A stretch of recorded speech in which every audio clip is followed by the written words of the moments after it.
about the current design for the anti-drag system, and I came to a conclusion that the current configuration needs some more tweaking on the segments.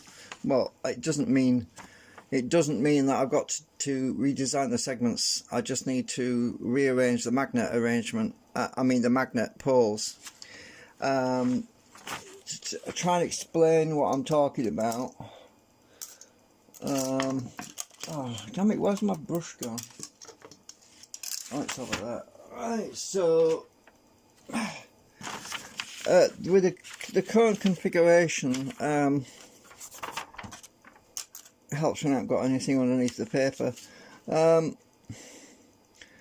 With the current configuration I've got with the coils, this is the anti-drag rotor, not the drive rotor, but the real difference between this rotor and the drive rotor is the magnets here and here facing outwards to create the magnetic field. Now currently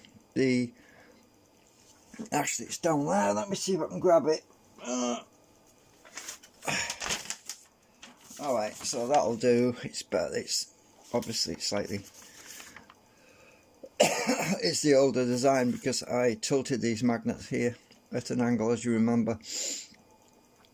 So at the moment what we've got is south, then north, then south, then north, and so the coils are wrapped basically around the canopy and are coupling the north and the south. So when these magnets here, when the south magnet is in the middle and the coil is basically wrapped, that's where most of the power is being generated. And I was doing some thinking about this, and I realized a slight problem, because normally when these magnets are south then north and we have the same coil wrapped around there, what that's effectively doing is cancelling out any energy generated by the coil. And when that cancellation happens, that is when we need the maximum anti-drag to push the rotor in a clockwise direction to increase its rotational speed. Well, at that moment it's basically disabled because the coil is cancelling itself out. So, and I was thinking about this last night, well, even more last night, about how to solve this, and I came to the conclusion that what I need to do is basically make each one of these segments monopole instead of bipolar, because each segment at the moment is bipolar because it's south and north, or it's north and south, whichever way around you want to think about it. But so what I need to do is, instead of having alternate poles on each segment, have a single pole here. So it says south, south, then north, north on the alternate segment, so that basically 3 segments would be south and 3 segments would be north.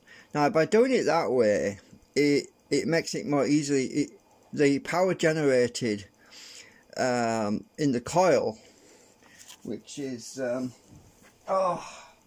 let me just use the simplified coil to explain. This is the simplified coil around ages ago, so as you can see it's wrapped around. This is just I'm using it to example, and I did some tests with the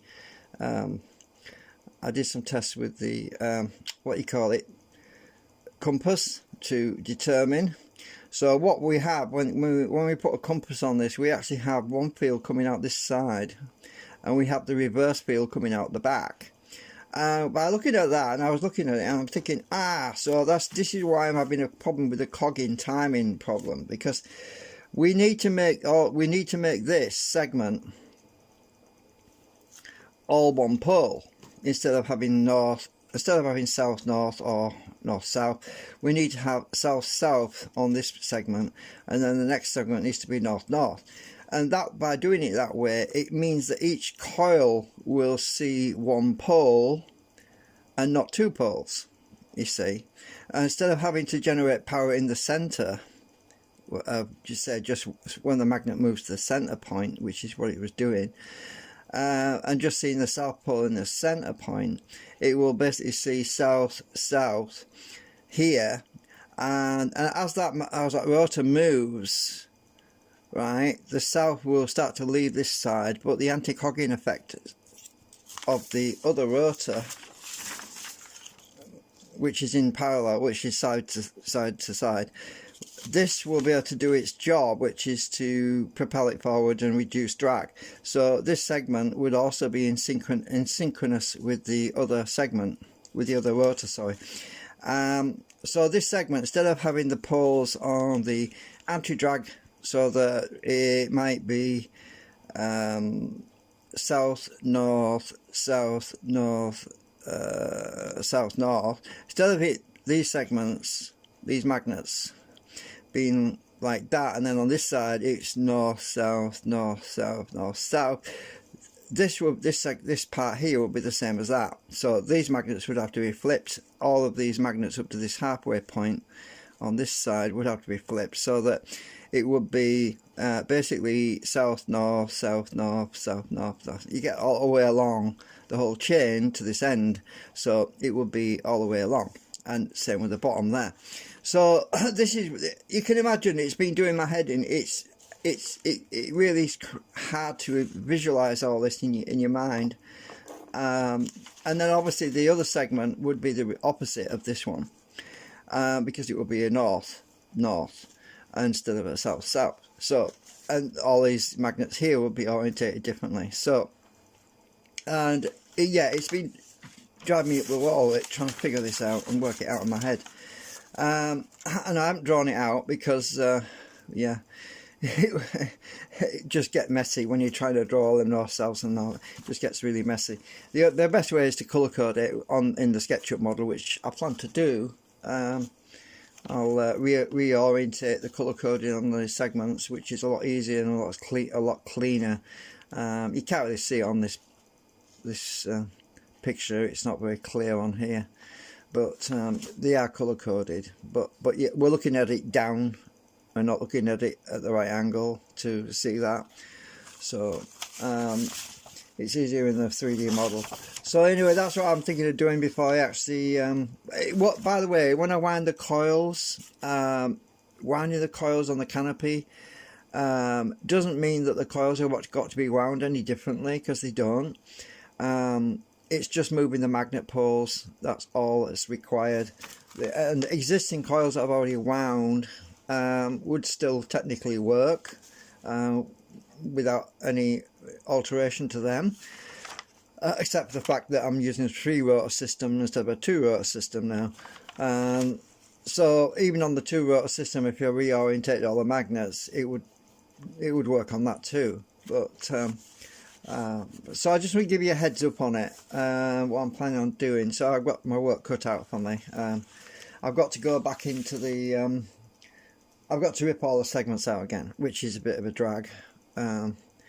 But yeah, I was doing some tests on this with the battery, and it's an easy test for you to do. I mean, you can simply wind a coil and bend it like that shape, and you can see what it does. But basically what I did with the compass is the compass needle, if this is the compass needle, it was like this, pointing. When it was biased, it was, when I moved the compass around, it was pointing like this, and then as I went around the side, it was like, it would flip like that on the back side, and so it was, and as I moved around, it would flip around like that. So that is the field that I was measuring on the compass, so you can go and test that for yourself.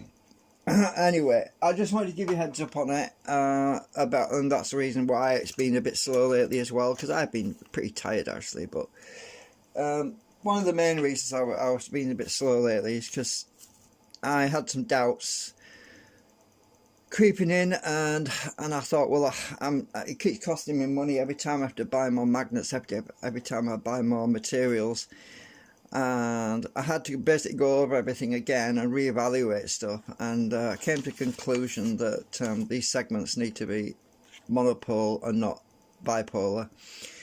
So imagine this segment is red and this segment is blue, or blue, sorry, this one's blue and this one's red, and you can get the idea. So that's what we're going to do anyway. So thank you for watching, I hope that helps. Bye for now. Oh, I managed to get it all in 10 minutes, wow.